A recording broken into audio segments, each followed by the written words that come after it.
Hello and welcome to Impetuosity. Welcome, listeners. I want to call out anyone listening. It sounds like it's a very simple process, but it actually entails some very complex biology to listen. It involves having ears, or is there anything that only has one ear? I mean, usually most things have two ears. So you have two ears, an ear canal. I think, is that what has the eustachian tube in it and the eardrum, all that good stuff? So it is actually a very complex biological complex process to listen. And more importantly, I fooled you all because that is not what it takes to listen. That's what it takes to hear. But as many people have told me, hearing is not the same thing as listening. And listening is really what is the important process here, and why I'm so glad to invite you all to come and listen. Don't just hear what we're talking about. Don't just hear the conversation that we have or the story that we tell. I want you to really listen. Because unbeknownst to you, this is all actually an elaborate masquerade that, if you solve our puzzle, will lead you to a golden microphone encrusted in rubies and gems. And you'll be rich beyond your wildest imagination. So welcome, everybody. Thanks for being here. And this is a program called Impetuosity, where we're going to have a conversation with some friends and special guests and then tell a little story. So in order to aid us with that, I'd like to introduce a couple of longtime participants here. First of all, welcome, Mike. How you doing, Chris? I hear what you're saying, and I say, I'm doing well. How are you doing? Are you a good listener? I didn't hear what you just said. I'm always too busy thinking about what I'm going to say in response to actually listen to anybody, I think. So maybe that's what's happening with you. Excuse me? So no on the listening. No, but I'm very excited about the treasure. I want to hear more about the treasure. Yeah, so it's buried somewhere in the region. And if you take a shovel, you will be rich beyond your wildest dreams. Because if there's one thing that this podcast has led me to, it's incredible riches that I now want to foist off on other people. Yeah. Okay, next time I'm driving through region, I'm going to definitely bring my shovel. All right. Well, thank you, Mike, for being here. I'm going to turn away from you now and see about the listening skills of our other improviser pal that is joining us today. And that person is Nick. How you doing, Nick? I'm doing well, thank you. Good evening, everyone. And how are you as a listener? Have you ever been accused of not listening? Well,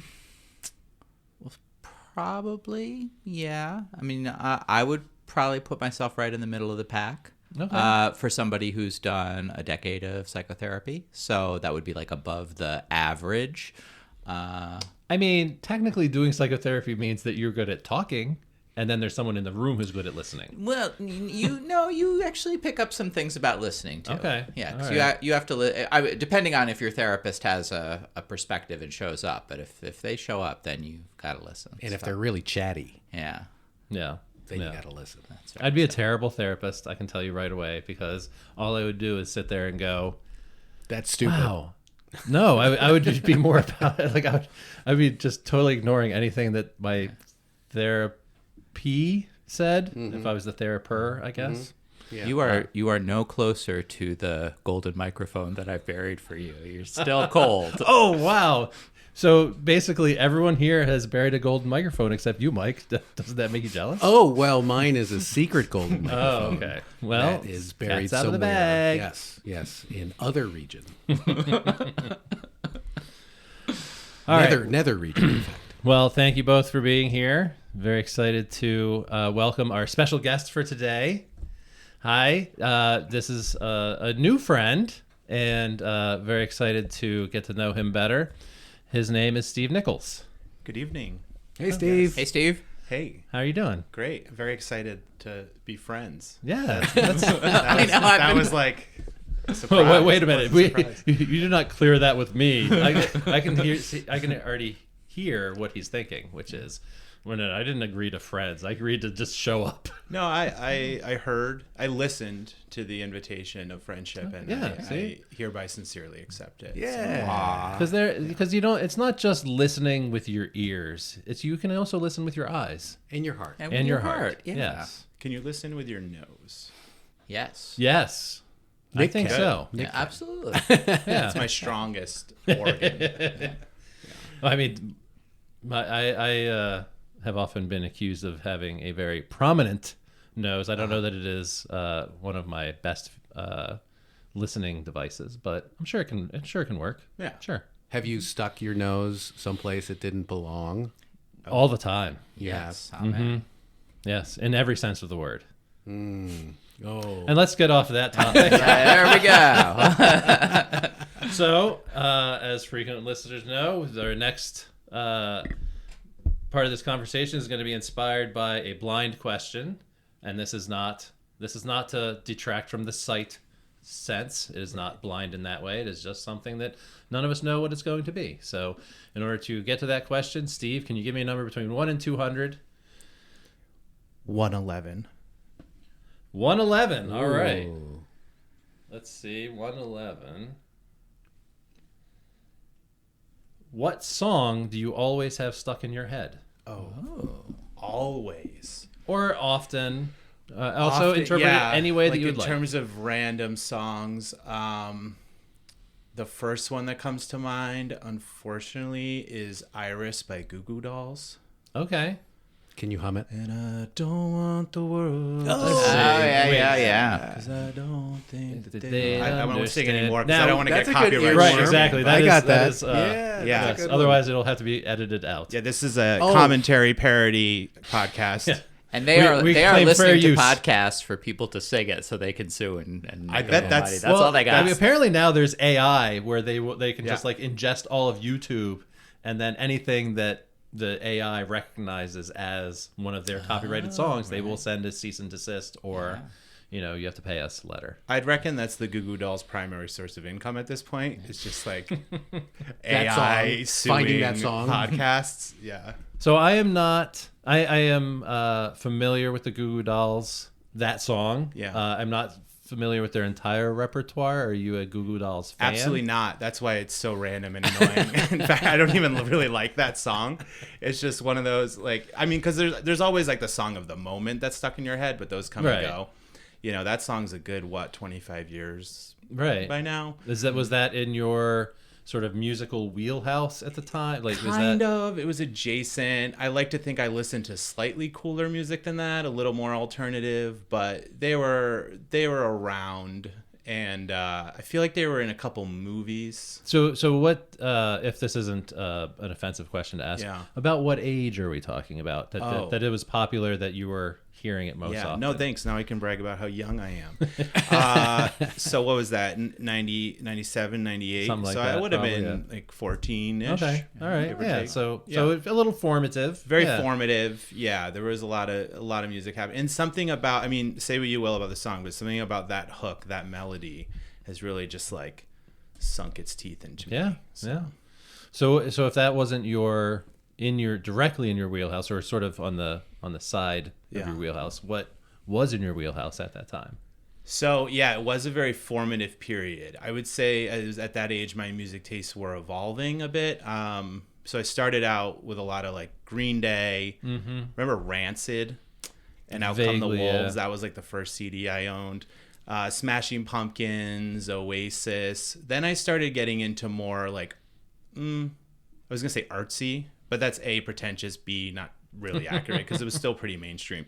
I started getting into like Garbage, like late 90s, early 2000s Garbage. That version 2.0 album still slaps. I saw the 20-year anniversary of that album, which those 20-year anniversary shows, that's making me feel old. Then I got really into like Sigur Rós and Radiohead and that kind of stuff. So I think Sigur Rós and and Goo Goo Dolls were both on like the Vanilla Sky soundtrack or something like that.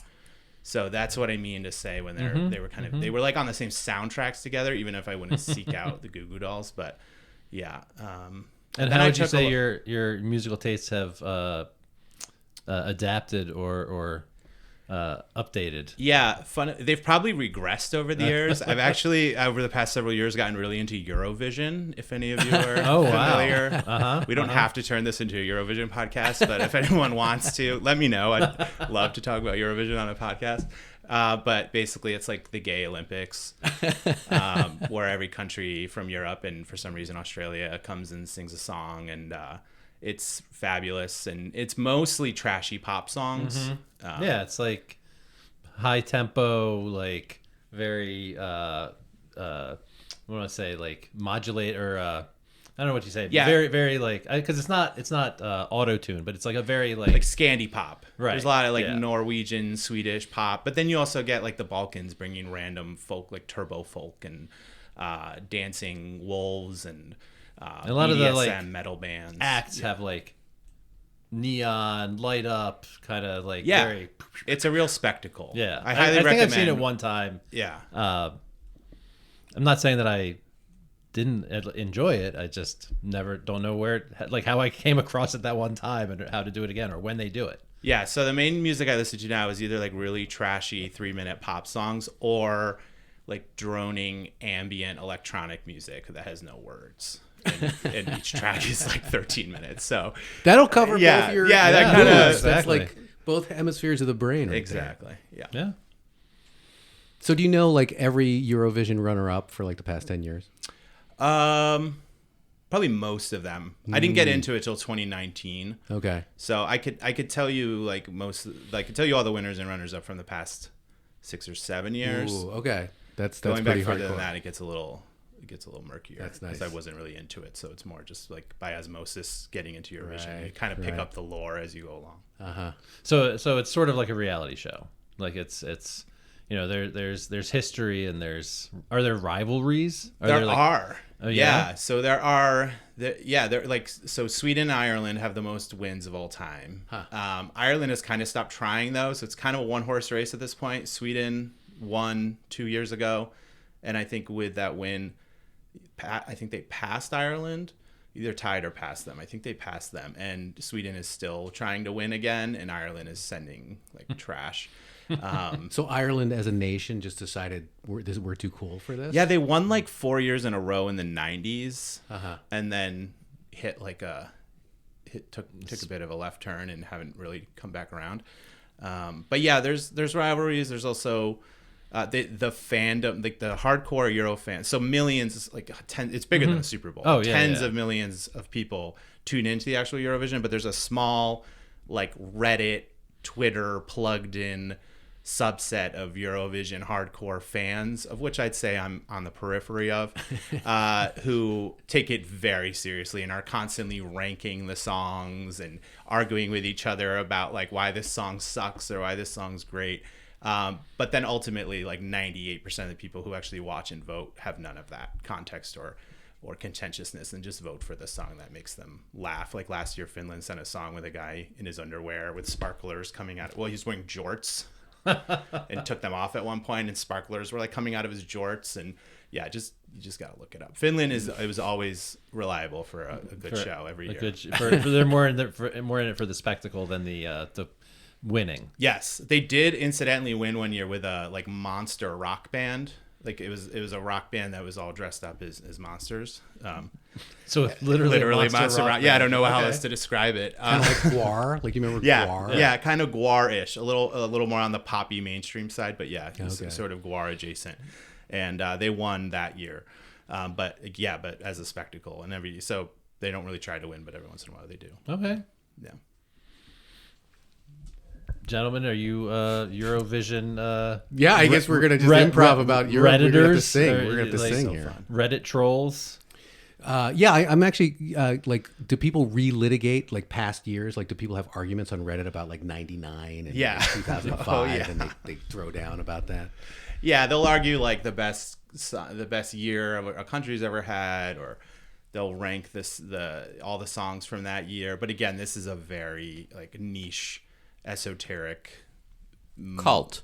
cultish subset. I mean, of Eurovision for fans. Yeah. a cult that encompasses an entire continent. Yeah. I mean, and Australia, maybe 2 continents, I guess. How did Australia get invited? So that's a whole other thing. This Oh, is wow. really turning into a whole.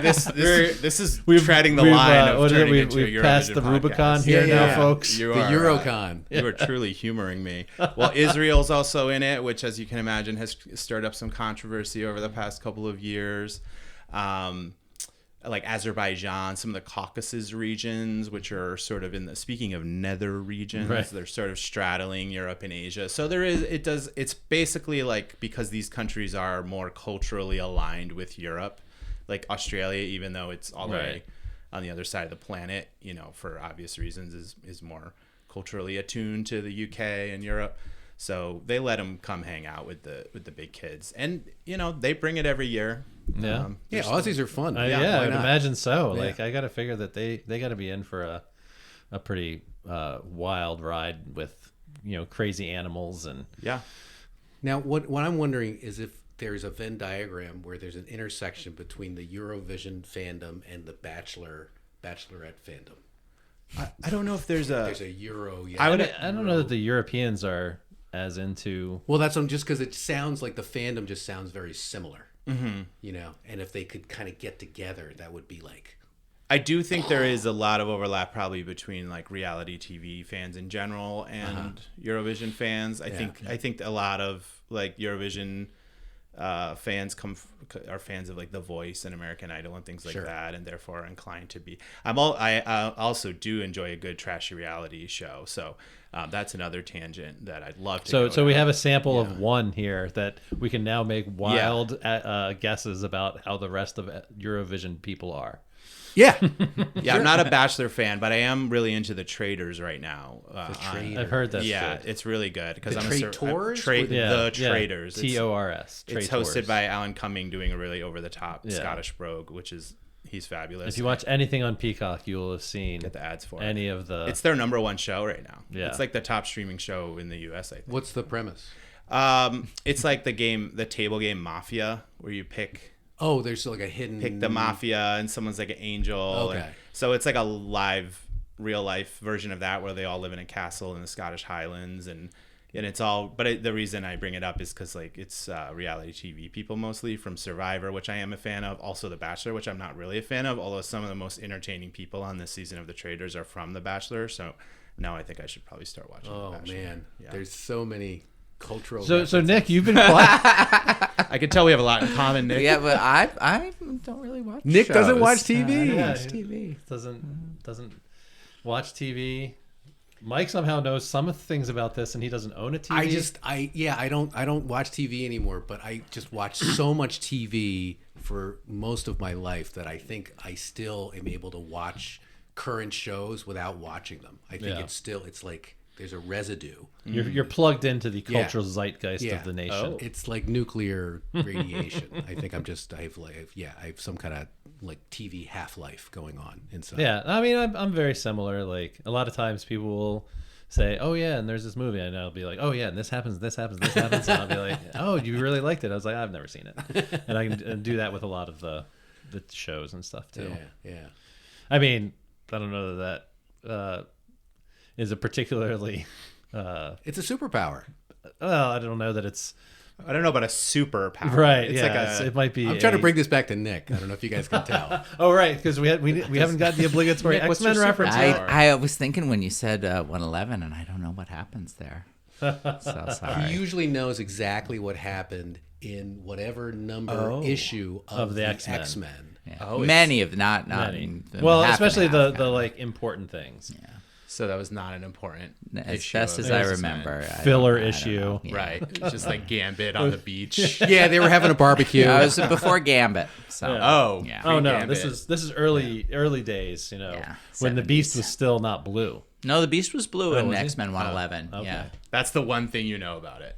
Is the Beast was blue. Well, he just knows the era. He knows Yeah. what kind of set of bookend. Exactly. See, it's like the same thing. You Right, have exactly. an encyclopedic, We're all the same. like esoteric, Exactly. Right. Yeah, completely everyone has unnecessary, detailed knowledge of something that most other people don't care about. I don't know anything. Well, on the theme of a song, right, I was gonna say, there's no big song that is always coming back to, so I can give two little data points. One is the song that I was randomly singing today and have been for the last week, which is a very obscure little folk song called National Weed Growers Association by a guy named Michael Hurley. I don't know if he's still alive, but he's a great folk singer. And it's basically it was written in the 90s. It's basically all about the authorities like burning his weed and how mad he was about it. I'm not a weed guy, but for some reason, It's a great song. I'm just driving in the car. We plant the seed, and then we grow the weed. Good Wow. music is good music. Yeah. Yeah, it's pretty good. Yeah. And then the other little memory comes up was I was 6, and my parents were divorced, so I had to fly Ithaca to D.C. on this tiny little jet to visit my dad. And the pilot was open, and you could see this and you could hear this beep. And this would be like 1980. And with that beep, I would sing "The Rose" by Bette Midler to myself in my head. Wow. Yeah. Like on the beat of the beep. Yeah, just in my head. But Yeah. that was kind of my thing that I went back to there. Oh. So it's a little I can just remember the very end of that song, Yeah. right? Because it just ends on the rose. The right? Rose, that's right. Yeah. I'm hearing the beep and like little Nick. I know. On the 6 plane. years It's years so old. sad. I know. That's There's so sad, a singing deep The sadness Rose. in that image. Yeah. Oh. Wow. So that's what I got on the the Yeah. songs. Mike? Weed. I don't even know the song, but now it's stuck in my head. Song stuck in my head. Well, like for work, someone did one of these icebreaker questions where it's like, what song makes you happy? And luckily I was at the end of the circle, and because I couldn't think of anything. But then finally, when it got around to me, I thought of like that Wham song, "Wake Me Up Before You Oh, Go." yeah. It just popped into my head. Yeah. Like, oh, Yeah, thank yeah. God I thought of something, and I didn't have to say like, I don't know, the Sesame Street song or something like that. Which I don't even know if there is a Sesame Street song. Of course there is. Is there? I mean, Sunny Days. Yeah. Oh yeah, okay, Yeah. okay, Yeah, I mean, yes. I'm tempted to sing it, but I feel like the AI lawyers are Yeah. already. That's okay. It's It's PBS. Yeah, They don't yeah. have. Oh, yeah, Like, it's, they're not gonna have any money It's a soon. nonprofit. It's a nonprofit. It's okay. And for me, I guess I don't know that there's a song, but I do find myself fairly often doing the Vincent Price portion of Thriller. Oh Darkness yeah. falls across the Yes. land. Nice. Do it. Stench of 40,000 years. Like I can't. It could pick be it up the right funk now. of 40. The funk of 40,000 years. Speak out the Thriller. Yeah. Vincent Price, who has popped up in my YouTube feed for some reason, and I saw a clip of him talking about doing Thriller with Michael Jackson, and he On was like just- Letterman or something? Or like I think Dick I've Cavett seen that. or something, Or, like yeah, from what a talk ages show. ago. I've seen And- that. I've seen yeah. that clip. YouTube we have the same algorithm, Mike. Yeah, What can I say? Yeah, and he was just saying about like how enormous the album was, and, Yeah. and then his button was, and I didn't see a penny, And I didn't see a penny. not a one. Well, this has been an enlightening conversation. It will be very interesting to see how this pops up, if any portion of it does in Yeah. our improv. So we are going to take a break, and when we come back, we will do some improv. So don't go away. Keep listening, and Please. and we Meow. will see you soon.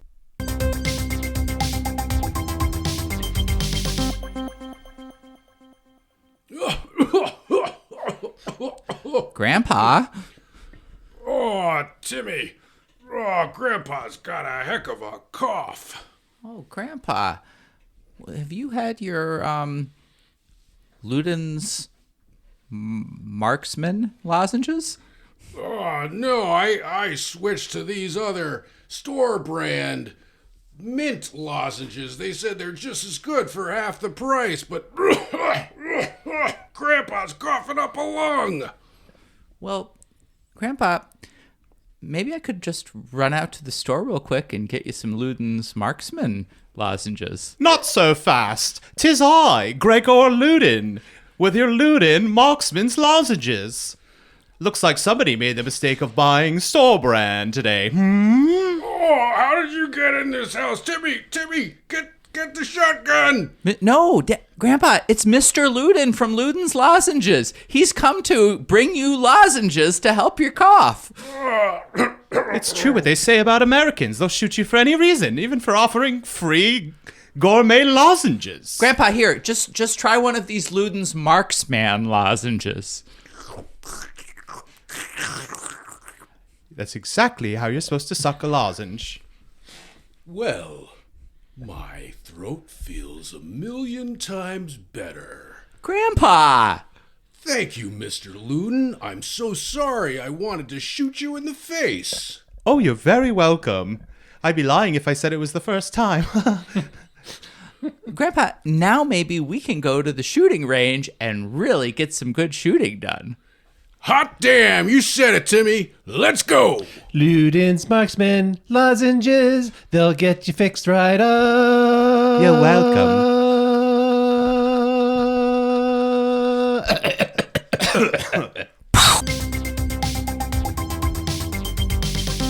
Welcome back. Welcome back, listeners. You are continuing to do well at listening, and we appreciate you for that. You listened to the ad, and again, you didn't just hear the ad, you listened to it. You understood the underlying message, and that we're so proud of you.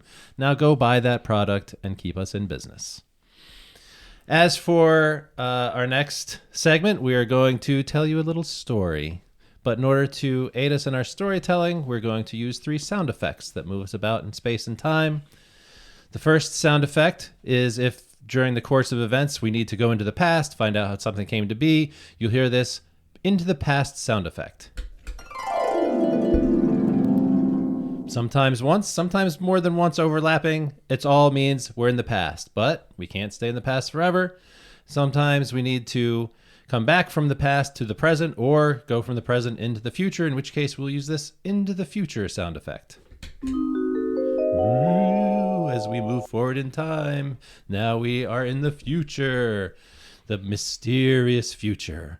And then if we're in the future and we need to go back to the present, then we'll go back and use this into the past sound effect. But you can't stay in the past forever. So we found a time loop. Shit. Oh no. How are we ever going to get out of this time loop? Anyway, the third sound effect is a meanwhile, if you will. If we need whoosh, now we're over there. And now we're going to head back. And now we're back there. And now if we need to go back, we're in a Shut it down. we're in a meanwhile loop. Oh no. That doesn't actually work. It's not hooked up. Dang it. The mysterious fourth button. So now that you understand all the sound effects that we'll use, or maybe we've confused you even more, but we're going to forge ahead anyway. So we're going to go back to our special guest, Mr. Steve Nichols. Hi. Eurovision fan extraordinaire, as we've learned, for a location by selecting from a number from 1 to 200. 90. 90. Thank you for specifying, in case I didn't hear you correctly. I didn't want you to think this was Battleship, and I was saying 90. 90 or 19. Or 19. You sank my battleship.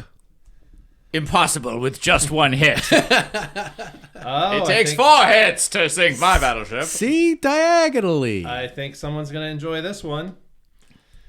This is our setting for this story, or the beginning location for this story, is Salem, Oregon comic shop. Salem, Oregon comic shop. We take you now, and only now, to a Salem, Oregon comic shop. Yo, bro, check it out. It's X-Men number 111. Oh, man. You've been looking for that for years. Holy heck. What happens in that issue? Yeah, the guys on Reddit said it doesn't even exist. Yeah, they said it was like nothing happens in this issue, and now we found it. Holy heck. Excuse me. Please do not take that out of the protective cover. It is the only thing that is protecting all of its value. Hey, Josh, how much is this X-Men 111? It is actually $14,000 because it is a rare edition of 111 where Beast, who in most of the comics number 111 in X-Men is blue, is actually still in his human form. It was a misprint. No. Uh-huh. Can we just look at it? No, don't touch it. Element, come closer to my spell book. What is it, Mr. Mysterio? I am interested in using a little bit of your facial hair for my next spell. Oh, well, they do call me the Beard. Do you think you could maybe pull out a few hairs and just drop it on the page of the book, please? Well, I will need a special tool because, of course, my beard hair is superhumanly strong. Do you have some kind of cutting tool that is not of this earth, perhaps, Mr. Mysterium? Element, I do. Take this knife of space glass and just cut off a few hairs because I have to tell you the spell that we are going to cast could have grave implications for the members of the PTA. Oh, I will cut the hair. Oh, Josh, what's this space glass knife you have here too? Oh, well, yeah. Josh was here. Have a Ludens, man. There you go. Thank you. I really appreciate that. In addition to rare misprint comic books, we also have rare material weapons. So we space glass knives. We have mercury rock guns. Hey, Terry, that space glass knife looks just like the space glass knife that Mr. Mysteriarium uses. That's what I was thinking. Yeah, know. exactly. And did you notice that every time the item gets more rare, his voice gets more nasally? It's really strange. But I'm thinking that must. Did you say Mr. Mysterium? Because he was here and he bought that knife's exact twin. What? Mr. Mysteriarium was Mr. Mysteriarium. Sorry, I didn't get his actual pronunciation. I just have this sales slip that I can show you. He bought a space glass knife. In the real world, he exists, and then he came into the comic nook and he bought a knife just like that knife? All right, well, let's just go over the agenda for the PTA. Principal Timmy, do you have anything that you want to put on the agenda today? Yes. I've been very, very disturbed by the lack of shower etiquette. Lack of shower etiquette. Yes. There's a bunch of stinky kids running around. Yeah, we're definitely putting that on the agenda for sure. Also, our test scores are plummeting. Test scores, very good. I think the two things are correlated. And from our parent representative, Mrs. Janes. Well, I really do worry about all of the advanced weaponry that's been being brought to school. Like, I don't know, one of my children, I can't remember which one, said that there are some people carrying around, like, mercury guns and space glass knives, and what's going on Miss here? James, that's exactly what I wanted to include on the agenda, because not only has there been an increase in weaponry of a highly advanced nature from space, but it seems to be involved in some type of witchcraft or magic, which is completely against school board policy. Well, excuse me, as the principal, may I submit the possibility that the real problem here is the fact that we have parents who don't even know their kids' names, and you can only expect them to get into all kinds of trouble at that point. Well, I object to that because my three brats. Names, please. 1, 2, and 3, Unbelievable. I have to say that they have been driving me up the wall, and I protest. Element, it's working. It's working. Can't you see the smoke rising off of the page? Oh, Mr. Mysteriarium, what are you doing with those pieces of beard that you cut from me and your Mysterium magic? We are going to make facial hair grow all over the faces of all the board members for their discrimination against the magical arts. Oh, and by this magic, then we will take over the PTA? Yes, this is a part of our plan. If we can get these human beings to grow hair all over their bodies, they'll kind of be like the famous X-Man, the Beast. Oh, that's so dastardly and diabolical, Mysteriarium. I just have one question. There are many human beings who actually do have quite a lot of hair all over their bodies. As it is, will this make them even hairier? Yes, and also ready for these lice.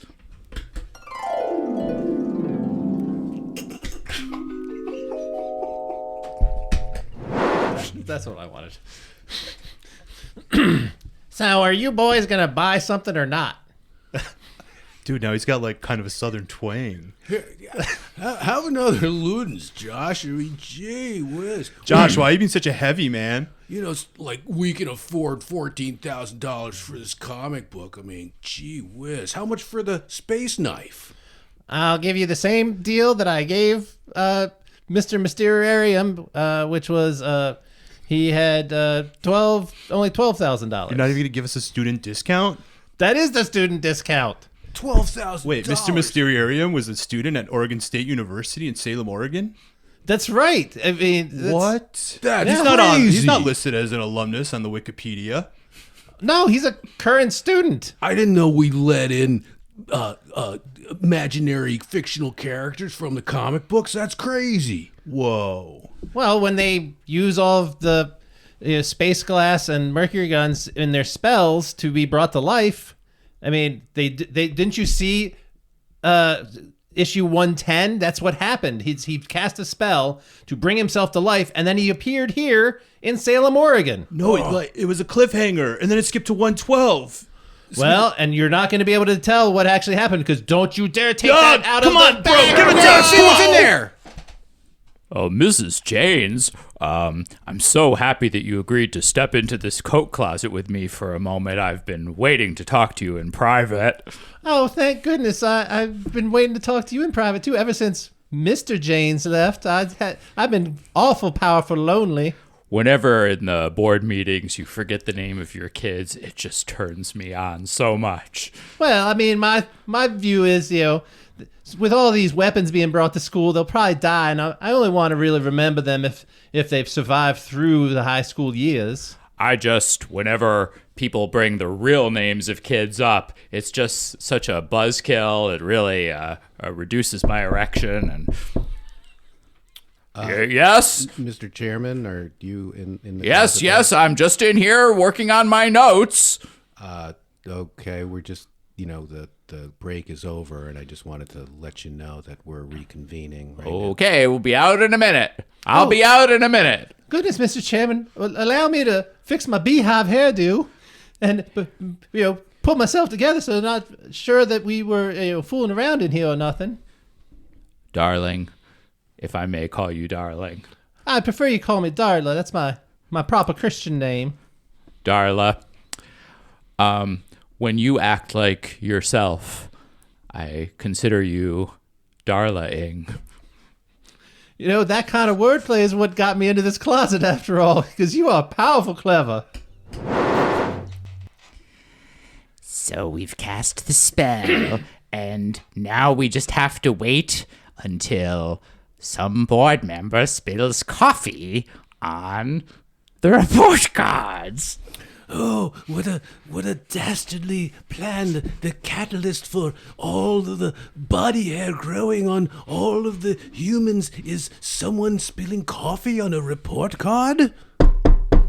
Yes! Let me in. Who is it? It's me, Stan Lee. Excelsior! How did he find us, Mr. Hey, Mysterio? He's my creator.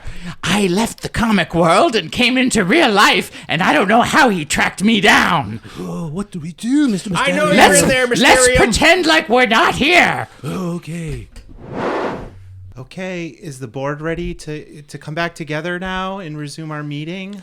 Oh, sure. I'm powerful, ready to rejoin. Oops! I just spilled some coffee. Oh, don't worry about it, Mrs. Janes. I'll just use my handkerchief to wipe it up. Oh no!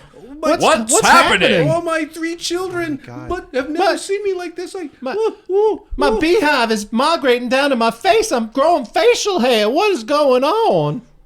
We're all covered, completely covered in hair.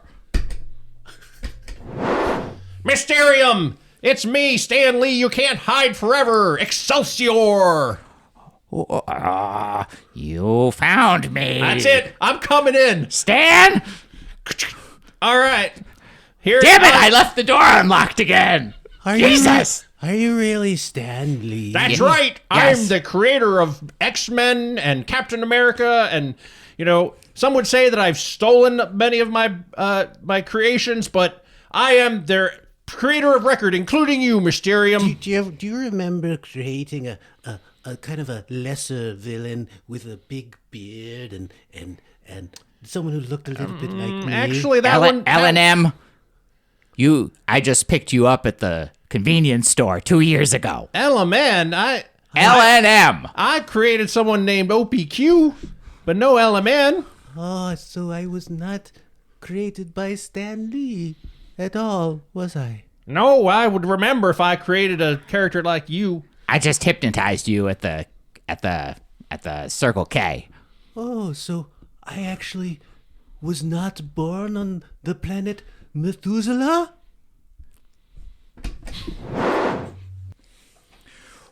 Well, guys, we're completely covered with hair. Principal, what are we going to do about this? I'm feeling a power within me that I've never felt before. Me too. And my children's names are Mary, Joe, and Todd. And I'm feeling super powerful, y'all. In fact, I think we're all just feeling so damn powerful. Maybe we better just get the hell out of here and go do some stuff. Completely unrelated to the school board, which seems like a very wasteful of our time project. We'll let the students not shower. We'll let them fail all their classes and have terrible grades, and they'll just kill each other with all the space glass guns or space glass knives. I can't allow that. Oh, Principal, no! what's happened to you? I don't know what's happening to me, but my moral compass still points north. Oh, Principal. We shall call you North Star the Great. Oh, yes. You know what? I heard that a powerful comic book editor's in town. I bet you he could write down all your stories and all your adventures and all your heroic deeds. Let's go there. So, Stan, I made it out of the books. I've been enjoying life in the real world. Are you trying to take me back into comic book land? No, because you actually weren't a very popular hero, actually. So I just thought I'd come over and get some coffee with you. Excelsior! Who is it? Is Stan Lee here? Yes, what's going on? My goodness gracious, you are a sight. I can already see the adventures that I would write for you. I'm the local school principal. Suddenly it became hirsute, and my voice dropped 3 octaves, and the alcoholic, negligent school board told me that you were in town and that you could make something of this situation. They tentatively dubbed me North Star Man, but I'm not sure how I feel love about it. I think that you're going to be great. And in fact, the fact that you are now covered with hair reminds me of this old little tale that I told in X-Men number 111, where the Beast all of a sudden becomes covered with hair and very much more popular. He became a very much more popular character after that. Wait, that's what happened in 111? Yes, people. I don't know why people don't understand that. I thought it was a pivotal story in his Mr. Lee, with all due respect, I'd like to know who your friends are here. Well, my name is Mr. Mysteriarium, and listen, since you're now a superhero and you're clearly going to go to work with Mr. Stan Lee of Marvel Comics, maybe you need a little bit of support in the school board area, and me and my good friend here, Mr. L&M, would be very happy to help serve as interim members of the school board if you need some help. You would do that for me? Well, it's just when I see a need, I like to step in and do my best to support what's needed. I'd be remiss if I didn't ask, what are your educational credentials? Well, They can be whatever you want them to be. I can rewrite. I can edit his backstory and so that he has gotten himself, say, an MED, a Master of Education, or maybe even a DED, Doctorate of Education. all right, the school board is now in session. Mr. L&M, do you have any items for the agenda? First of all the children are released. You're released. All right, the children are released. Go.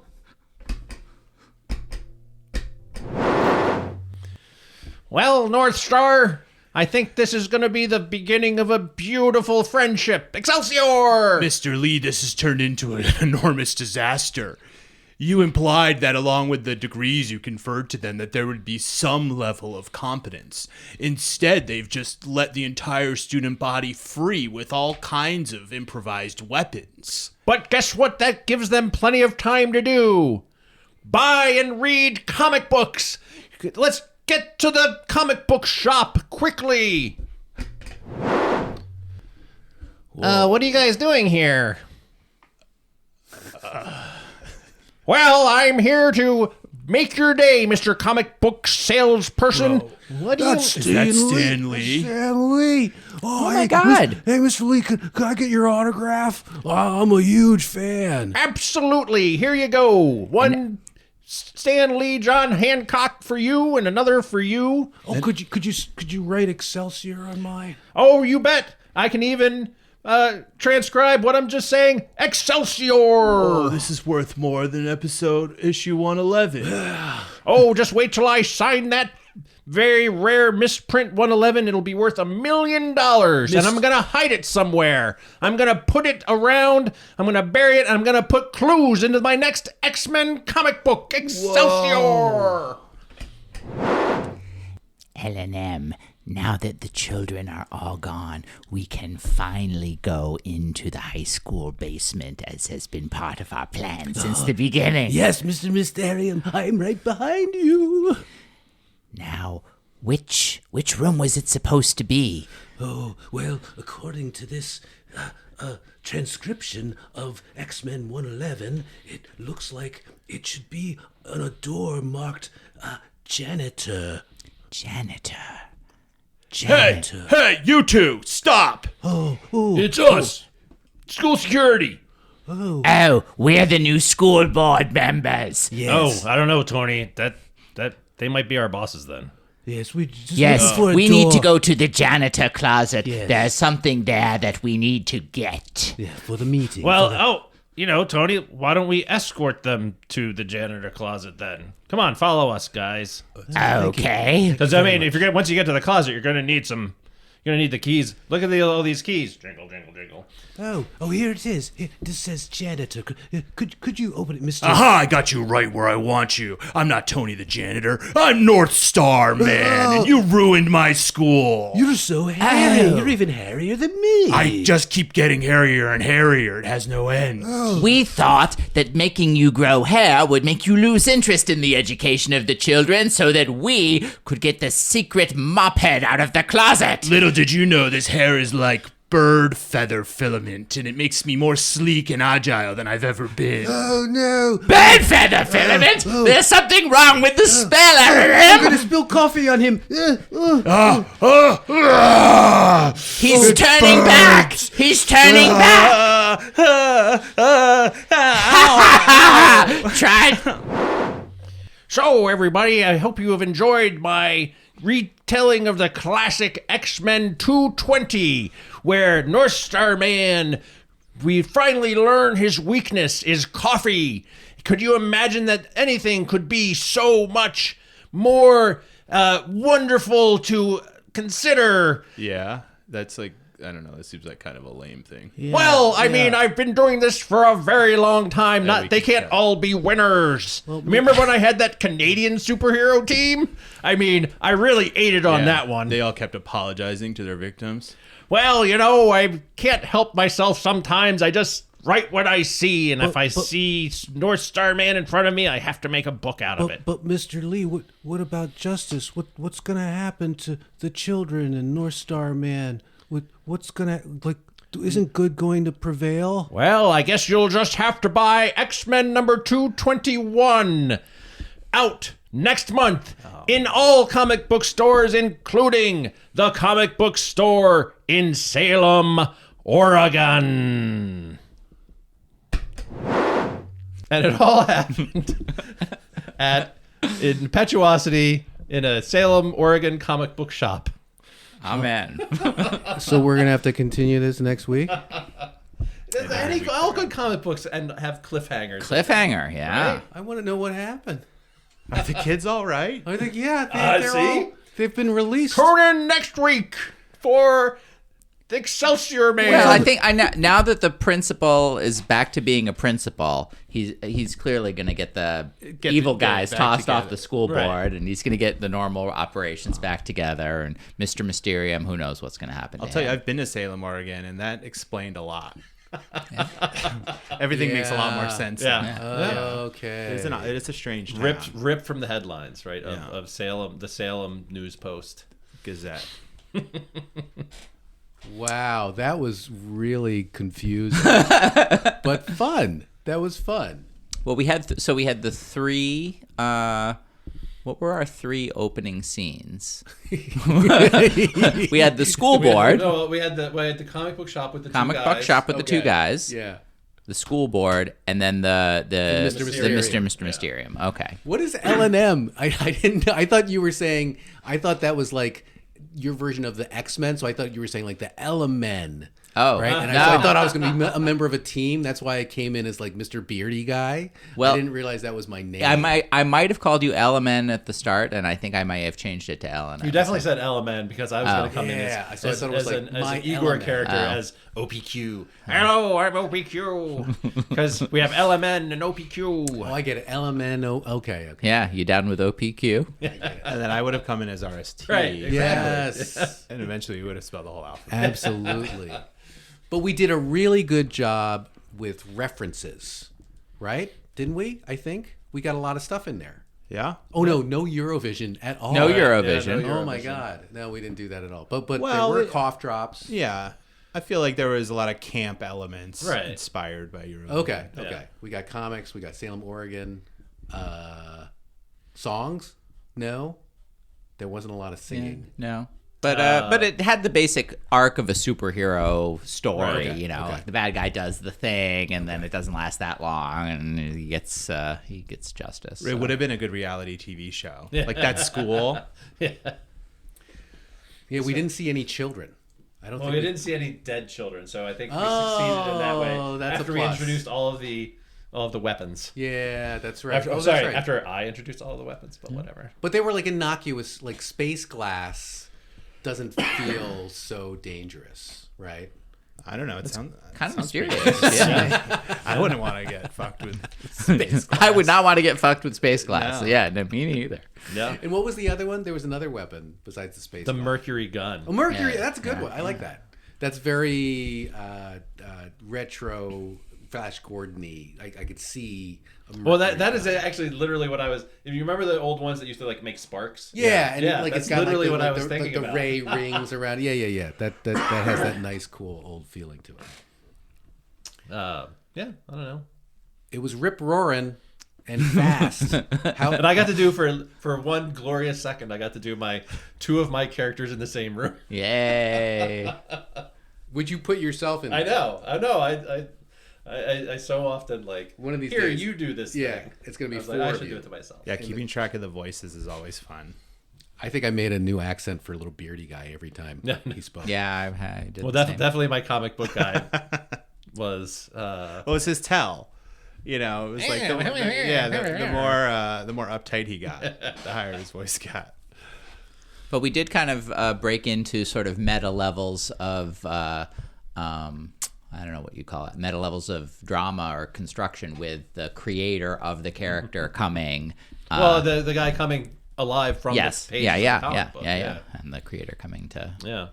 just to say hi, basically, not to do anything because he's not an important character. Yeah. Oh, and the thing about spilling coffee on the report card, that's very much like a writer's nightmare dream or some kind of thing where you spill the coffee on something and either you get an amazing idea or you lose something. So yeah, there was definitely some kind of writerly meta fiction thing going on there. Hair is often in mythology associated with the creativity because it comes out of the head. So like Yeah. having the hair come out of your whole body would just be like a whole body creativity. Yeah, so that's really what we're yeah. going for here on Impetuosity, friends. Exactly. Yeah. Nice. Yeah, because like in the Monkey King from Chinese stories, he pulls out hairs and they become like little extra. Oh, they become doubles of himself, and so he can like create extra monkeys out there. Yeah. That's what we're doing here with Impetuosity with you, our listeners, who have really been listening. Listening, yes.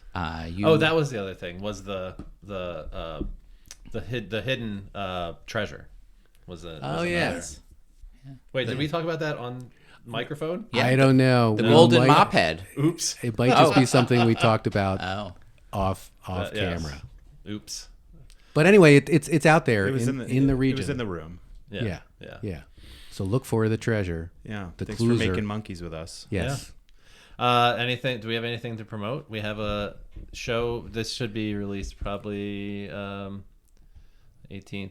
It'll be close. Something Yeah. like that. So first show is March 4th, is it? First Tuesday First of Tuesday in March. March. 4th. Yeah. At Liquid State? of the to be named players. Yes, 7 p.m. 7 p.m. at Liquid State. Third In place theater's improv teams just underwent a mitosis, and we used yeah. to be one team, but now we are two teams performing teams. together, twice the fun. Yeah. Twice So, the chromosomes. Come on out and enjoy that. Listen to us, enjoy and see us. A multiple sensory experience. Yeah. Smell us. Yeah, Maybe. I'll skip a shower for a few days. Just to accentuate. Check out mitosis. That's a Maybe good don't team touch name. us. Yeah. Maybe that's our new name. Yeah. Mitosis. Hey, want to see my toes? My toes is stanky. My They're toes growing are cheese. roses. All right. Thanks for listening, and peace out. We'll see you next time on Impetuosity. Peace. Ciao.